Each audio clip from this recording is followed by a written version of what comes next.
जय टेक की सरकार। हेलो डियर स्टूडेंट, आप सभी का स्वागत है हमारे प्यारे चैनल चैंपियन एकेडमी मैथ्स में। डियर स्टूडेंट, आज की वीडियो में पढ़ेंगे एक्सरसाइज 1.1 का क्वेश्चन नंबर 6 वाला डे नंबर 10। अगर आप सभी ने मेरी वीडियो डे 1 से लेके डे 9 तक मेरी वीडियो नहीं देखी हो तो मैं आप सभी के लिए डिस्क्रिप्शन में प्ले लिस्ट की लिंक दे दूंगा। अगर आप प्ले लिस्ट की लिंक पर क्लिक करते हो तो वहां से डे 1 से लेके डे 9 तक सिंपल मेरी वीडियो पर जाएंगी, वहां से कंटिन्यू मेरी वीडियो को आप देख सकते हैं। चलिए आज को टॉपिक करते हैं क्वेश्चन नंबर 6 के शुरुआत। देखिए, आपसे दो क्वेश्चन बोले हैं। पहला बोला है एक्सप्लेन वाई, एक्सप्लेन कीजिए क्यों 7 into 11 into 30 plus 13। First question मान लेंगे। Second question 7 6 5 4 3 2 into plus 1 5 are composite number. आपको ये फर्स्ट क्वेश्चन जेरा, सेकंड क्वेश्चन जेरा एक्सप्लेन करना है क्यों ये कंपोजिट नंबर है। तो अब मुझे एक बार बताइए कंपोजिट नंबर क्या होता है और प्राइम नंबर क्या होता है। मैं आपको सिखाता हूं, पहले आप समझिए कंपोजिट प्राइम में अंतर क्या है। ये आपके पास प्राइम है, ये आपके पास कौन है, कंपोजिट है। तो प्राइम और कंपोजिट में केवल इतना सा मतलब है, प्राइम नंबर वो नंबर होता है जो 1 से कटे और स्वयं से कटे। जो 3 है, अब 3 है ना 1 की टेबल से कटेगा और स्वयं यानी 3 से ही कटेगा। प्राइम नंबर वो होता है। प्राइम नंबर मतलब होते हैं उसके दो फैक्टर होते हैं, एक वो 1 से कटता है और स्वयं जो नंबर होता है केवल वो उसी से कटेगा। कंपोजिट नंबर क्या होता है, वो 1 से भी कटेगा, उसी स्वयं नंबर से कटेगा, दूसरे नंबर से भी कटेगा। फॉर एग्जाम्पल जैसे मैं ले लिया 6 ले लिया, अब 6 है 1 से भी कटेगा, स्वयं 6 से भी कटेगा, अदर नंबर से भी कटेगा। 6 जो है 2 से भी कट रहा है और 3 से भी कट रहा है। कहने का मतलब ये है प्राइम नंबर होते हैं उसके केवल दो फैक्टर होते हैं, 1 से कटता है और स्वयं से कटता है। कंपोजिट मतलब ये होता है वो 1 से भी कटे, स्वयं से कटे और अदर से भी कटे। जिसके 3 फैक्टर हो जाएं या 3 फैक्टर के प्लस हो जाएं वो होता है कंपोजिट नंबर। 3 फैक्टर तो होना ही चाहिए, 3 से कितने भी ज्यादा हो जाएं वो कंपोजिट नंबर कहलाता है। 6 से 1 से कट रहा है पहला फैक्टर, 6 से कट रहा है दूसरा फैक्टर। अब 6 के अलावा किसी भी नंबर से कट जाए, ये 6 2 से भी कट रहा है और 3 से भी कट रहा है, तो इसके 4 फैक्टर हो गए। 3 फैक्टर कंपलसरी है, 3 के ज्यादा हो जाए तो भी कंप्लीट कहलाएगा और 3 फैक्टर हो तो भी कंप्लीट कहलाएगा। 2 फैक्टर होंगे तो वो प्राइम नंबर कहलाएगा। तो कंपोजिट नंबर यही बताना है, वो 1 से कटे, स्वयं से कटे और दूसरे से कटे, ये होता है अपना कंपोजिट नंबर, ये आपको बताना है।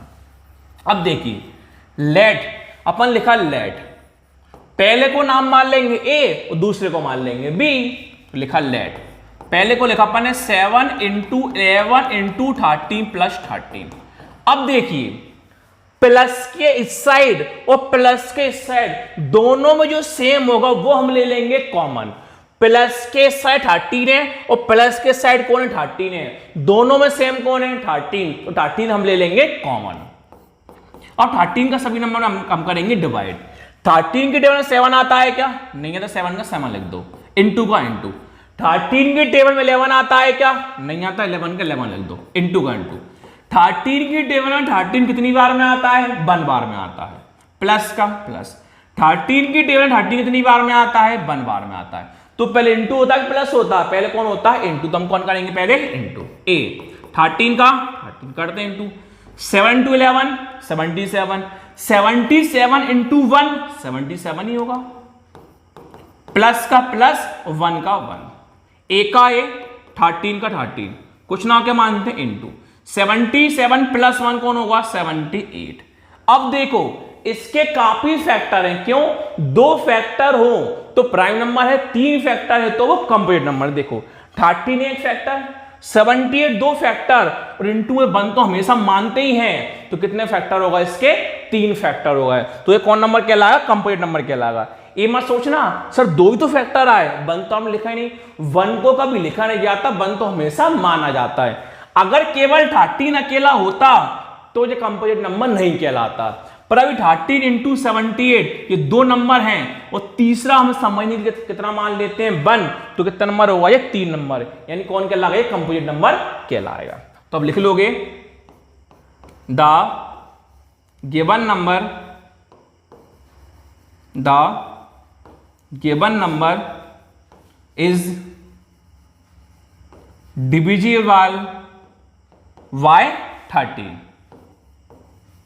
तो 13 से नंबर डिवाइड होगा। लास्ट में लिख देंगे hence the given number has 13 is a factor. 13 क्या है? फैक्टर अदर देन 1 हम मानते हैं। 13 is a factor other than 1 हम मान लेते हैं। तो पहला क्वेश्चन हो गया। अब दूसरे क्वेश्चन पर आ जाएंगे।